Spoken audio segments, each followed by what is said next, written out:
खा जाएगा। तो ध्रुव जी कहने लगे, जब दांत नहीं तब दूध दियो, अब दांत दिए कछु और भी देगो। जब दांत नहीं होते बालक का जन्म देता है वो परमात्मा, दांत नहीं होते तो बालक के लिए पहले ही भोजन की व्यवस्था बना देता है, मां के स्तनों में दूध आ जाता है। और अब जब ये दांत दिए हैं तो कुछ और भी देगा। परंतु आप कौन हो? बोले मैं नारद। बोले आप नारद नहीं हो सकते। मैंने सुना है कि जिसको नारद जी मिले हैं उसे भगवान के दर्शन हुए हैं, और आप मुझे घर से को लौटाने को कह रहे हो। बोले मैं तो तुम्हारी परीक्षा ले रहा था, तुम परीक्षा में पास हुए। आज नारद जी ने बालक ध्रुव को गुरु मंत्र दिया।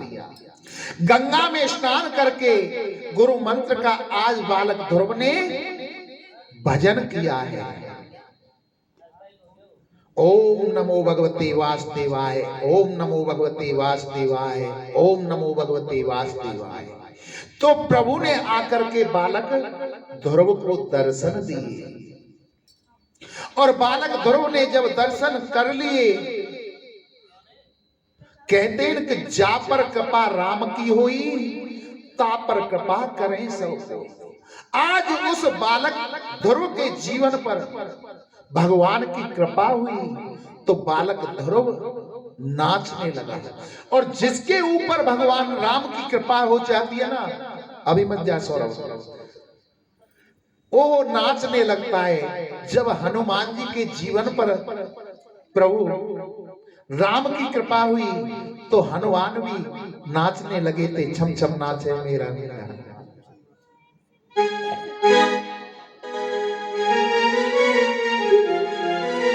और छम छम नाचे देखो वीर हनुमान,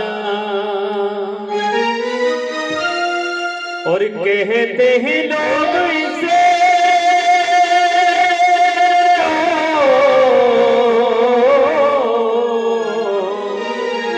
और कहते हैं लोग इसे राम का दीवाना।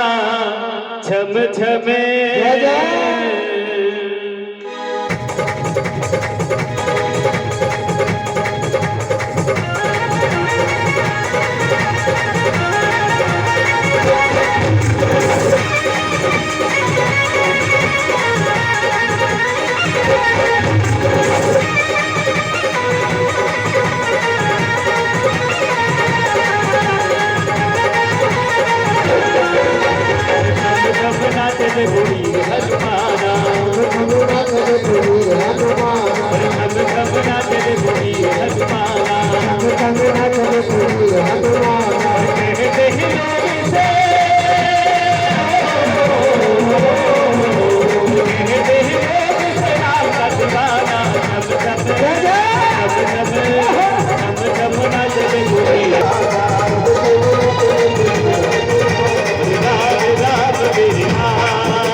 साधु जी सीताराम। सीताराम।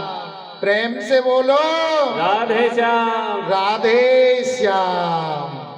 अब तो बालक ध्रुव के जीवन पर प्रभु की कृपा हुई, प्रभु के दर्शन हुए।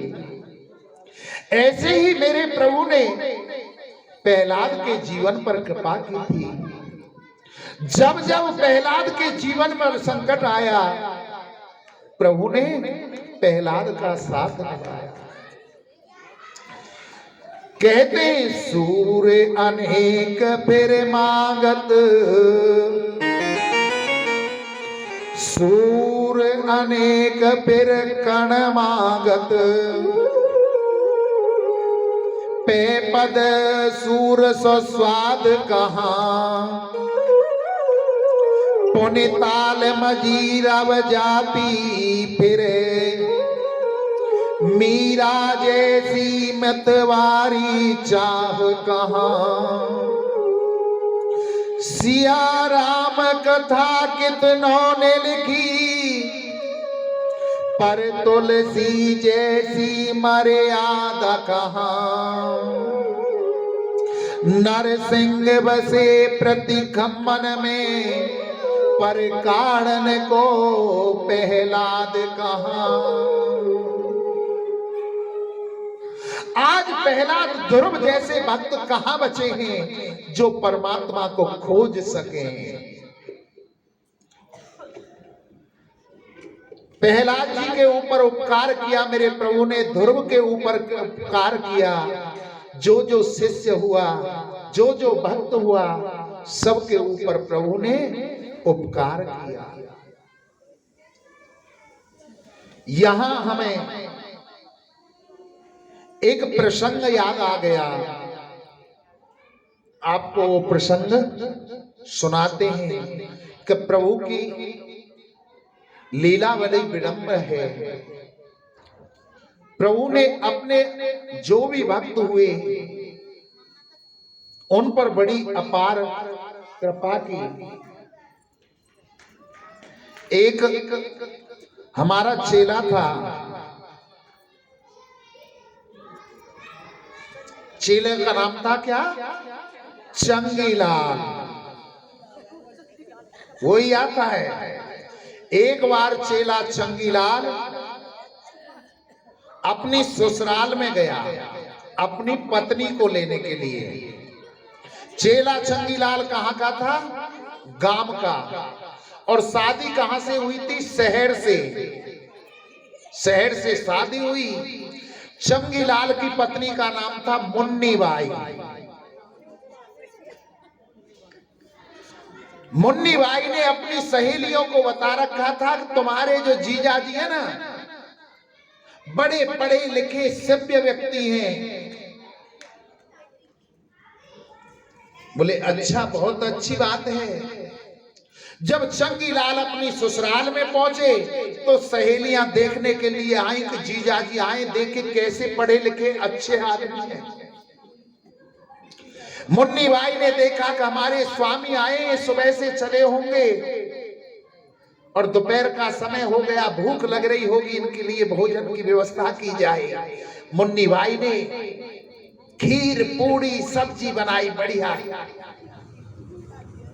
और एक तरफ बैठा दिया। आप यहां बता रही, थोड़ी दूर पे दूसरे वहां पर बैठा दिया। खाना परोस करके चंगीलाल को दिया। अब जो गांव, चंगीलाल तो गांव का था, गांव में होती है पूड़ी बड़ी बड़ी और शहर में पूड़ी होती है छोटी छोटी। चंगीलाल ने सोचा क्यों इन पूड़ियों को तकलीफ दिया जाए, छोटी छोटी पूड़ी तो है। एक पूड़ी उठाई, उसके ऊपर सब्जी रखी, सब्जी के ऊपर खीर रखी और पूरी की पूरी सब्जी खीर और वो पूड़ी एक बार में खा गई। अब जैसी चंगीलाल ने एक बार में वह पूड़ी को खायो, अब तो जो मुन्नी बाई की सहेली थी वो हंसने लगी। उनकी हंसी देख करके मुन्नी बाई को शर्म आ गई। क्योंकि मुन्नी बाई की सहेली सोच रही ये तो पढ़े लिखे बता रही बड़े सभ्य व्यक्ति, और ये ऐसो है पूरी पूरी एक बार में साबुत की साबुत खा रहे। मुन्नी बाई ने इशारो करो, कच तो शर्म करो, कच तो शर्म करो।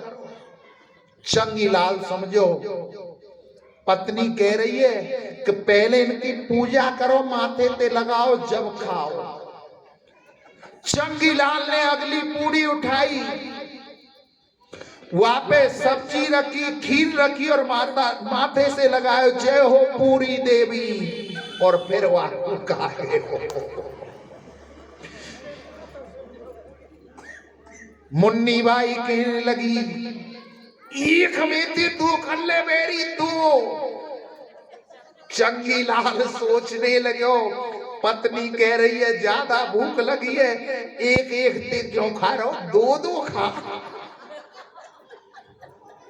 चंगीलाल ने एक पूड़ी उठाई, वहां के ऊपर सब्जी रखी, सब्जी के ऊपर खीर रखी और खीर के ऊपर फिर उल्टी करके पूरी रखी। पिज्जा बना लियो जैसे बर्गर आवे ना, बर्गर, और एक ही बार में मुंह में ठूस ली। अब तो और ज्यादा सखी हंसने लगी। अब मुन्नी बाई मौते तो कछु के नहीं, अब चूल्हे की तरफ देखो, गुस्सा भी बहुत आ रहा। चूल्हे में जो लकड़ियां जल रही ना, वो हम पे एक लकड़ियां लिकारी और कहने लगी ओ बेरी जैसे पहले जल रही वैसे ही जलन लगे, तुम याद है तो वही में। ऐसा हमारा चंगीलाल। सुखदेव जी वर्णन करते हैं कि हे राजन, मनुष्य के जीवन पर जब दुख आता है तो मनुष्य अपने मन को कहां लगाता है, परमात्मा के भजन में। और जब तक उसके जीवन में सुख है तब तक वो परमात्मा को याद नहीं करता। शास्त्रों में लिखा हुआ है सुख में दुख में सुमिरन सब करें, सुख में करे न कोई, जो सुख में सुमिरन करे तो दुख काहे को होय। अगर हम परमात्मा को सुख में याद करना प्रारंभ कर देंगे तो हमारे जीवन में कभी दुख नहीं आएगा। परंतु हम कब परमात्मा को याद करते हैं, जब हमारे जीवन में दुख आता है। एक त्रिकुट पर्वत था, उस पर एक गजराज हाथी रहता था। उस हाथी के अंदर हजारों हाथियों का बल था। 50 उसकी पत्नियां थी और 100 पुत्र थे। बड़ा परिवार था उस हाथी का। जंगल के छोटे मोटे जीव जंतु सब उससे डरा करते थे। जब निकलता तो सब जीव हाथ जोड़कर खड़े हो जाते और उसके जयकारे लगाते, बोलो गजराज महाराज की जय, गजराज महाराज की जय। गजराज टेढ़ी नजर होकर के देखता था और पूछता था उन जीवों से, भैया तुम्हें कोई तकलीफ तो नहीं है? बोले नहीं, हमें कोई तकलीफ नहीं। अगर कोई तकलीफ हो तो बता देना। एक दिन वो गजराज अपनी 50 पत्नी और 100 पुत्रों को लेकर के स्नान करने के लिए एक नदी में जाता है। वहां पर एक ग्राह रहता था। हाथी अपनी पत्नियों के साथ में स्नान करने लगा, अपने बच्चों के साथ में स्नान करने लगा। अपनी सूंड में जल भरता है, अपनी पत्नी के ऊपर फेंकता है, अपने बच्चों के ऊपर जल फेंकता है। इतने में ग्राह ने आकर के पैर को पकड़ लिया। हाथी ने देखा कि मेरे पैर को किसी जीव ने पकड़ लिया है। बोले जब इसे पता चलेगा कि इसने गजराज के पैर को पकड़ा है तो आकर के मुझसे माफी मांगेगा। अभी इसे पता नहीं है इसने किसके पैर को पकड़ा है।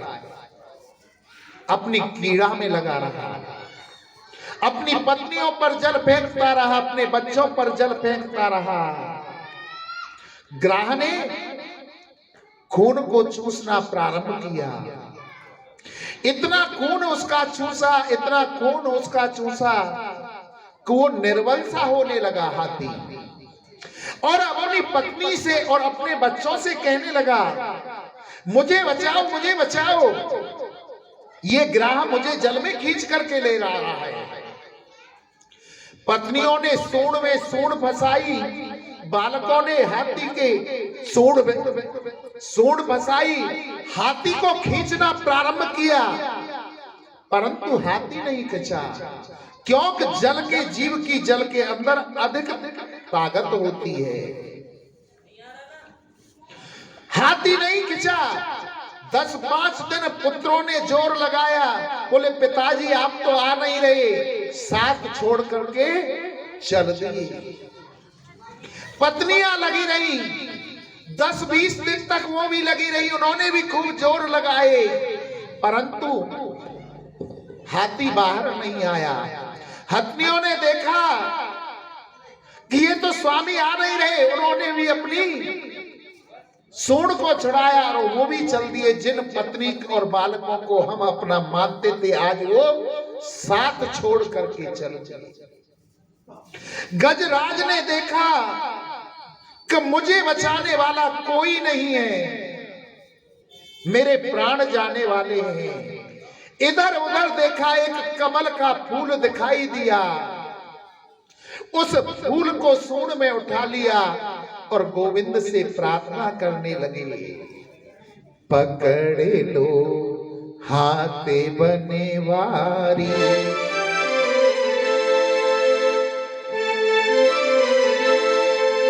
और पकड़ लो हाथ बने वारी, नहीं तो डूब जाएंगे।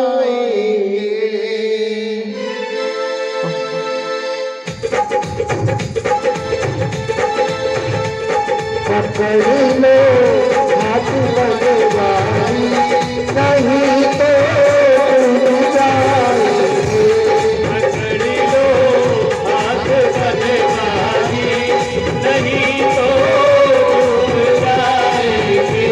हमारा कुछ ना बिगड़ेगा, हमारा कुछ ना बिगड़ेगा, तुम्हारी बात जाएगी। हमारा कुछ ना बिगड़ेगा, तुम्हारी बात जाएगी।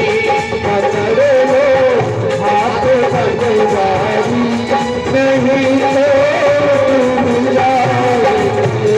पकड़ लो हाथ बने वारी, नहीं तो डूब जाएंगे।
भैया कोई नहीं मेरा, बड़ी मजेदार नैया भैया कोई नहीं मेरा, भैया कोई नहीं मेरा, भैया आप बन जाओ, भैया आप बन जाओ, नहीं तो डूब जाओ। पकड़ लो हाथ बलवानी, नहीं तो डूब जाएंगे। हमारा कुछ ना बिगड़ेगा, तुम्हारी लाज जाएगी। हमारा कुछ न बिगड़ेगा, तुम्हारी याद आएगी।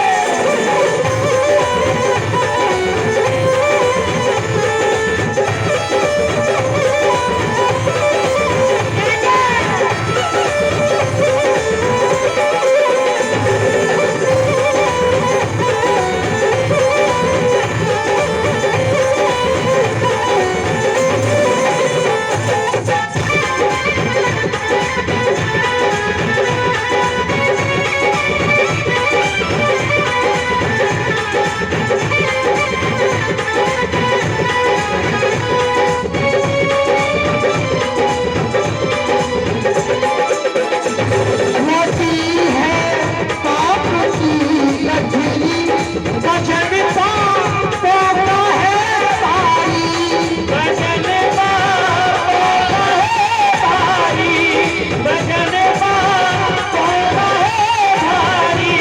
लगी है पाप की लठड़ी, वचन पापों का है भारी, नदी है पाप की लकड़ी, भजन बापों का है भारी।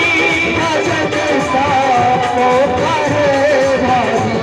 ये लठड़ी आप संभालो तो, ये लठड़ी आप संभालो तो, ये बेड़ा पार हो जाए। हाथ बलवानी, कहीं तो डूब जाएंगे। हमारा कुछ ना बिगड़ेगा, हमारा कुछ ना बिगड़ेगा, तुम्हारी लाज जाएगी। हमारा कुछ न बिगड़ेगा, तुम्हारी याद जाएगी।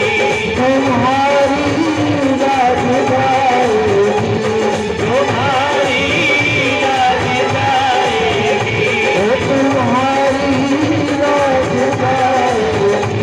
तुम्हारी याद जाएगी। बोलो भक्त वत्सल भगवान की जय हो। बोलो आनंद कंद भगवान की जय जय श्री राधे श्याम। साधु जी सीताराम, प्रेम से बोलो राधे श्याम। राधे श्याम। राधे राधे। जैसा कि आप सभी को पता है कि आपकी शिव कॉलोनी में श्रीमद् भागवत कथा ज्ञान का आयोजन किया गया है, तो यह कथा किसी एक की पर्सनल नहीं है, यह कथा आप सभी की है। तो आज मेरे पास मुझे कुछ दानी दाताओं ने दान दिया है, मैं उनके नाम आपको बता देना चाहता हूँ। गुप्त दान 1100 रुपये, इनके लिए बहुत बहुत तालियां। सरजीत जी मानपुर वाले 1500 रुपये, और सुरेश जी खामी वाले 3100 रुपये। बहुत बहुत धन्यवाद इनका, इन्होंने श्रीमद् भागवत कथा ज्ञान यज्ञ में दान दिया।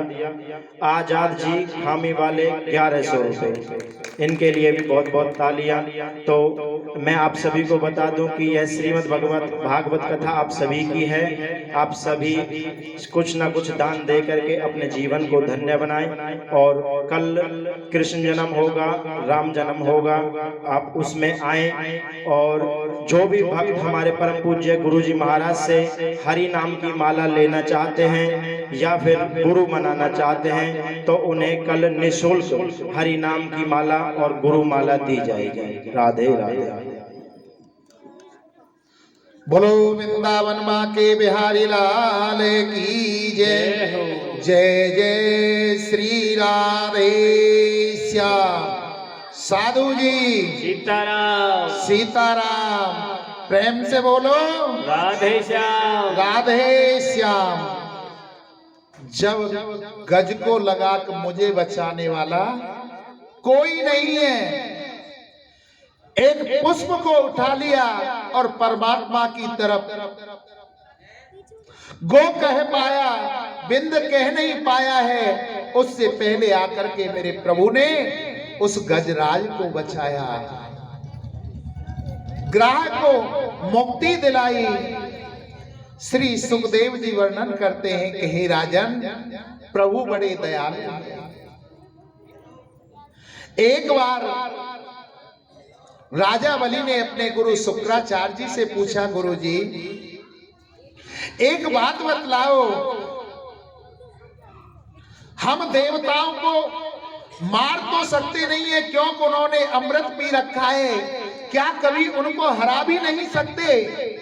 तो गुरु शुक्राचार्य जी ने कहा कि बलि, गौ सेवा, गुरु सेवा, संत सेवा तुम करो तो अवश्य तुम्हारी मनोकामना पूर्ण हो जाएगी। गुरु के वचनों को सर्वोपरि समझ करके राजा बलि ने अनेकों गौशालाएं खोल दी, गौओं की सेवा करता, गुरु जो कह रहे हैं उसको करता, यज्ञ पर यज्ञ करता जाता, संतों की सेवा, अतिथियों की सेवा, जो भी उनके द्वार पर आता किसी को खाली हाथ नहीं लौटने देता राजा बलि।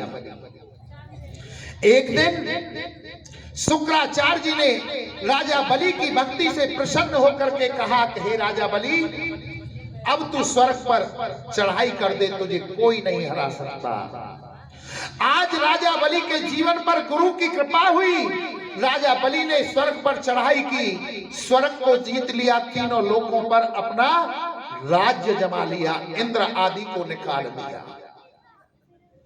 इंद्र आदि देवता विष्णु भगवान के पास गए और जाकर के कहा कि हे प्रभु, हमारी रक्षा करो, हमारी रक्षा करो, बलि ने हमें स्वर्ग से निकाल दिया है। विष्णु भगवान कहने लगे कि मैं तुम्हारी रक्षा नहीं कर सकता, क्योंकि आज राजा बलि के ऊपर गुरु की कृपा है। मैं जाकर के युद्ध करूंगा तो आज बलि मुझे भी हरा देगा, क्योंकि उसके ऊपर गुरु कृपा है। जिसका गुरु ज्ञानवान होता है ना, उसका चेला पहलवान होता है। आज उसके ऊपर गुरु की कृपा है। परंतु जाओ, तुम्हारे इस कष्ट की निवृत्ति करूंगा। राजा बलि के यहाँ मैं बावन का रूप लेकर के जाऊंगा, याचक बन के, भिखारी बन के। अगर मुझे भिक्षा में मिल गया तुम्हारा राज तो तुम्हें ला करके लौटा दूंगा। जब माता के पुत्र के जीवन में कष्ट आता है, सबसे ज्यादा दुख माता को होता है। माता अदिति कश्यप जी महाराज के पास गई और जाकर के कहने लगी कि हे स्वामी, मुझे कोई ऐसा व्रत बतलाओ जिससे कि मुझे ऐसा पुत्र हो जो बलि से राज छीन करके इंद्र को लौटा दे। कश्यप महाराज ने कहा कि हे देवी, तुम पयो व्रत करो। ये फागुन के महीने में किया जाता है, प्रतिव्रता से और त्रयोदशी तक। इस व्रत को करो, इसमें जल्दी उठना और पूरे दिन कुछ नहीं खाना है, शाम को व्रत करना है, भगवान का ध्यान करना है, तो तुम्हें ऐसा पुत्र प्राप्त होगा। माता अदिति ने उस व्रत को किया, माता के गर्भ धारण रहा और भादों के महीने में द्वादशी तिथि को दिन के 12 बजे वामन भगवान का जन्म हुआ। बोलो वामन भगवान की जय। ये वामन भादों का महीना बड़ा शुभ होता है। देखो भादों के अंदर मेरी राधा रानी का जन्म आता है, भादों के अंदर ही गोविंद का जन्म आता है, भादों के अंदर ही वामन भगवान का जन्म आता है, भादों में ही बलदाऊ छठ आती है, बलराम जी का जन्म हुआ। और भादों के महीने में ही सुखदेव जी ने राजा परीक्षित को कथा सुनाई थी। ये भादों का महीना इतना श्रेष्ठ है, इतनी सुंदर झांकी, छोटो सो बटुआ सो मोहे वामन भगवान को। अब तो ब्रह्मा विष्णु महेश उमा सभी देवता आ गए कि हम अब कष्टों की निवृत्ति करेंगे। भावन भगवान का जन्म हो गया है, यज्ञोपवीत संस्कार कराया। ब्रह्मा जी ने कमंडलू दे दिया। बोलो वामन भगवान की जय। साक्षात वामन भगवान हमारी भागवत में पधारे हैं। देखो कैसी सुंदर छवि है। तो वामन का रूप बनाया, राजा बलि को चलने आया। राजा बलि को चलने और वामन का भेष बनाया, राजा बलि को छलने आया।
Oh,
सब अधूर